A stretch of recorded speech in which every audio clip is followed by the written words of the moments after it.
Next topic, we're talking about how to align tourism strategies across key African markets for sustainable growth. I know a very good saying that says, if you want to have sustainable growth, you have to stick to the sustainable factors and the rate at which they want to grow and not the opposite. So we will be having Peter Greenberg running that conversation. So please, a round of applause for the Fireside Chat. Thank you. Well, good morning, Haitham. Nice to see you again. In the interest of full disclosure, Haitham and I have known each other for a long time when he was wearing another hat, which gives him a perfect perspective to talk about this topic today. Because when I first met him, he was running travel and tourism for the Emirate of Ras Al Khaimah. And now you've crossed over to the dark side. He's now at IHG. So given both of those hats, I'm going to ask you to do something that's almost impossible. Define sustainability. Oh wow, that's a very good question. I think, look, I've been fortunate to be both the private sector and the government sector, and sustainability has become a very sexy term for this decade, right? Where everybody wants to be involved in sustainability, and it may sometimes get mistaken to green tourism, ecotourism, and whilst we know sustainability is far much greater than that, one of the things that I was fortunate to be involved with is actually the 17 Sustainable Development Goals that the UNWTO had launched in 2017, as I was part of that steering committee. And there's so much that you tend to overlook when it comes to sustainability. And whilst the hospitality, if you like, probably, or tourism in general, is the highest contributor to carbon emissions, hospitality owns about 10% of that. So there's really not one definition of sustainability, because if you just really take a look and immerse into the 17 goals, which talks about protecting culture and heritage, zero poverty, employment, so job creation, talks about protecting life underwater and above. And there's so many destinations that have great ambitions to adapt these sustainable goals, but I've never seen one yet that could do all 17. I know Saudi aims to do it, but I've not seen a destination that has actually managed to adapt all 17 goals. Of course, it's not a question of just supporting the 17. In many cases, you could actually say, okay, we can't do 17, but we can exceed 13. Sure. As opposed to just meeting that level. And that brings up the question is, who's going to drive it? Is it going to be the private sector or the government? Look, I think it's a collaboration. So the private sector needs to be regulated, and the government has to put the right regulations to bring sustainability into hotels, right? Am I hearing you correctly that you're asking for regulation? I am asking for regulations. When it comes to sustainability, yes, of course. It's really important that we understand the value of sustainability, not just for today, but for the future. Today we continue, and I would say we as an operator is probably as guilty as any other.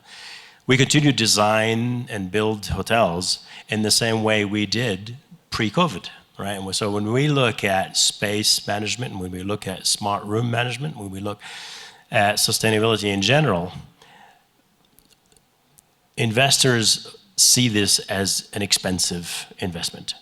And we are not able to put a return on investment today because this is an investment that actually raises your asset value for the future. So if you decide to sell... But the traditional metrics of ROI have to be thrown out here. Not thrown out, have to be recalculated and reimagined, if you like, right? And your ROI, because when you build today a sustainable hotel, so you're looking at everything from your from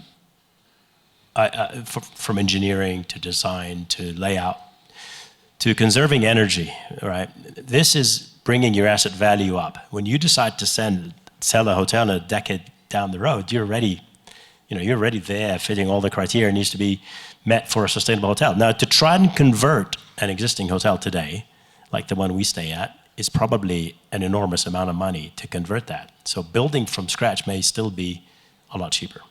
Of course, you're talking about cost versus worth in the short and both long term, but I'll give you the aviation example. It's already been proven that SAF, sustainable aviation fuel, works, right? And it's a great alternative. The problem is nobody's manufacturing it in volume, so the cost is not affordable. So where do you reach that point where you can actually bring the cost down? There's several ways when you bring this down to the hospitality industry, to a hotel level, if you like, right? The biggest waste is food. Then, comes, of course, water and electricity, so energy in general. But food waste is enormous. And we collaborate with various, organizations, including one that's called UNWTO, which basically is a program that takes mirror images of everything you throw in the bin, and it gives you a weight of that item at the end of the day. So let's take oats, for example, and you've thrown away about 100 liters of oats at the end of the day.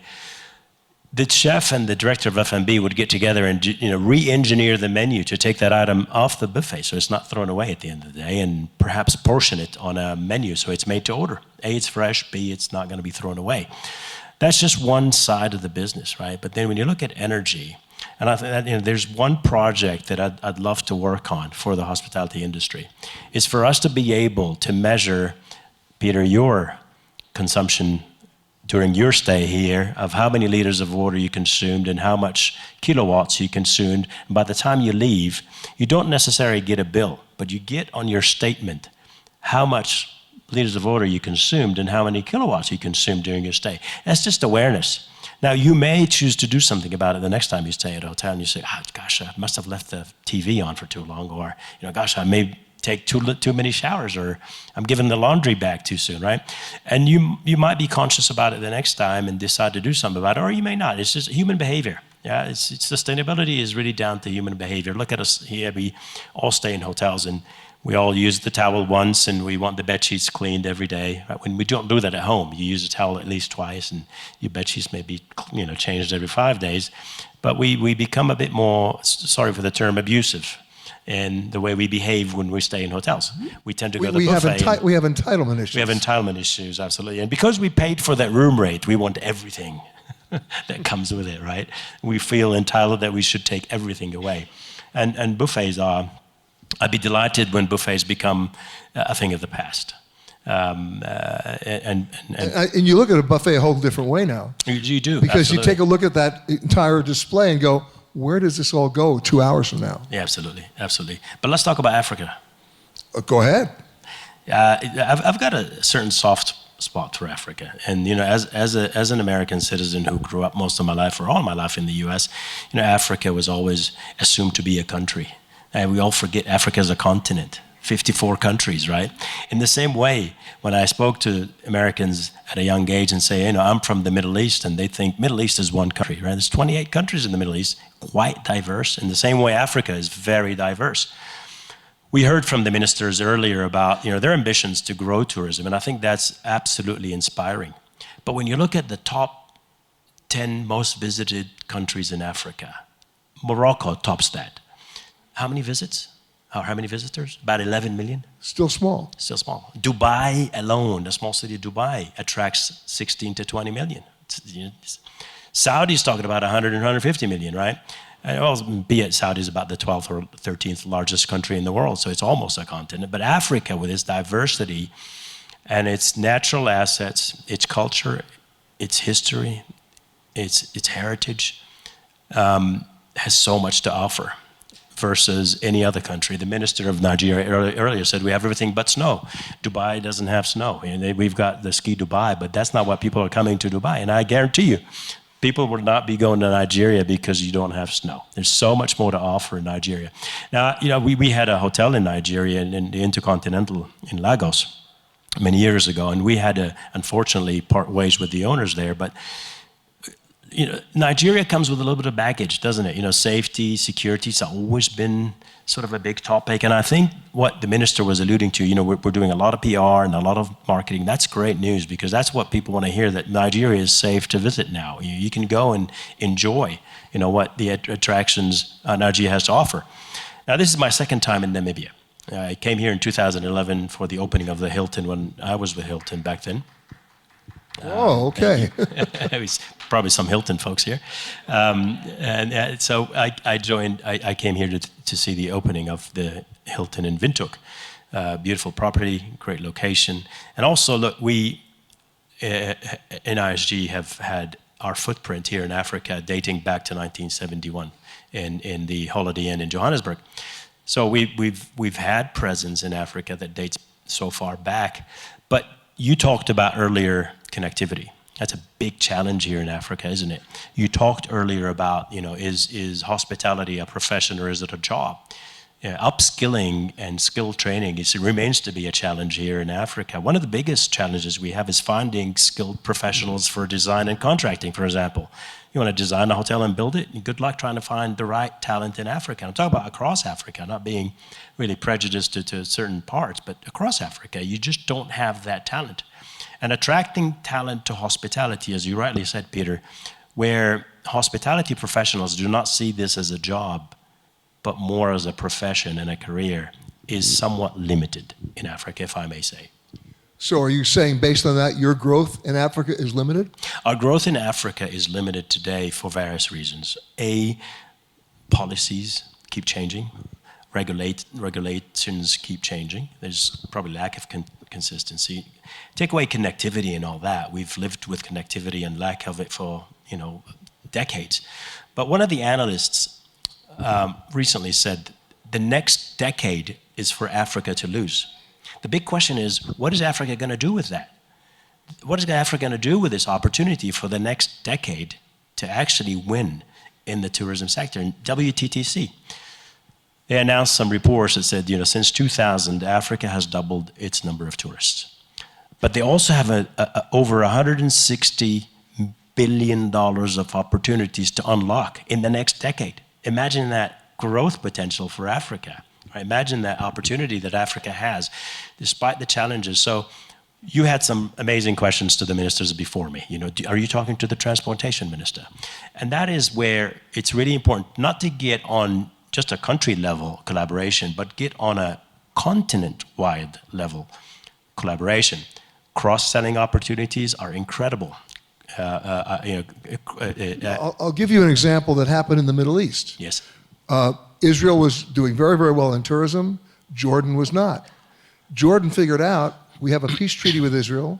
It's cheaper to fly from New York to Amman than New York to Tel Aviv. So they started offering tours to Israel through Jordan. Absolutely. And look. And guess what? It worked. It works because tourism provides jobs for every home. Take Egypt, for example. At least 2 or 3 people in Egypt have a job in tourism, directly or indirectly. That's phenomenal. That's it's a big job provider and a job creator.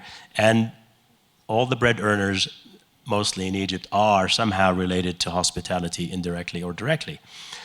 So if you consider Morocco at 11 million tourists, Egypt announced recently at about 11, another 10 or 11, ambitions to go to 26 million tourists. His Excellency, the Minister, had announced. Now, I would sometimes carve out North Africa from Africa. Let's talk about Sub-Saharan Africa and South Africa, right? And the top 10 most visited destinations, the top, we said Morocco is at 11, right? And then towards the bottom is about Kenya or Côte d'Ivoire. And here you're talking about 2.6 million visitors. I mean, that's what we attracted in Ras Al Khaimah, in a small village with 350 people, and very little to offer, let's be honest, right? When I compare us to Africa, some of the countries here. And now they're building a casino there. Now they're building a casino here. So that's the snow that the Nigerians were looking for. But the bottom line is, you're here in Namibia, you still want to grow in Africa. What's your next step to make that happen? Really important to identify who do we want to play with, where do we want to play, and what brands we want to play with. It's critical in Africa to get behind the right partners who are serious as we are. And I think we are in discussions with our partners from Valo, who are probably here, with some opportunities right here in Namibia, right? Which is part of the reason why me and a big number of our team are here. So we're looking for some opportunities across Africa. And it really just goes down to how do we find the right partners, those that are serious and looking at a long-term vision. Remember, the next decade is for Africa to lose. That long-term vision that they want to grow as fast as we want to grow and as serious as we are about growth. But they want to embrace sustainability along the way. They need to embrace sustainability along the way. And I have to be honest with you, we have respectfully declined a couple of leads here in Africa because we did not see our brands fitting into these properties. But again, we keep searching, and we believe truly there's an immense amount of opportunities here in Africa, and we're just here to unlock this. I've visited Africa this year 2 or 3 times, and last year as well. So we're continuously coming into Africa to find these opportunities. Because the upside is there. Because the upside is there, because the opportunities are there, because we believe in Africa, because we were there first a very long time ago, 50 years ago, and we still think we have opportunities for the future. Haitham Mattar, ladies and gentlemen, please thank him.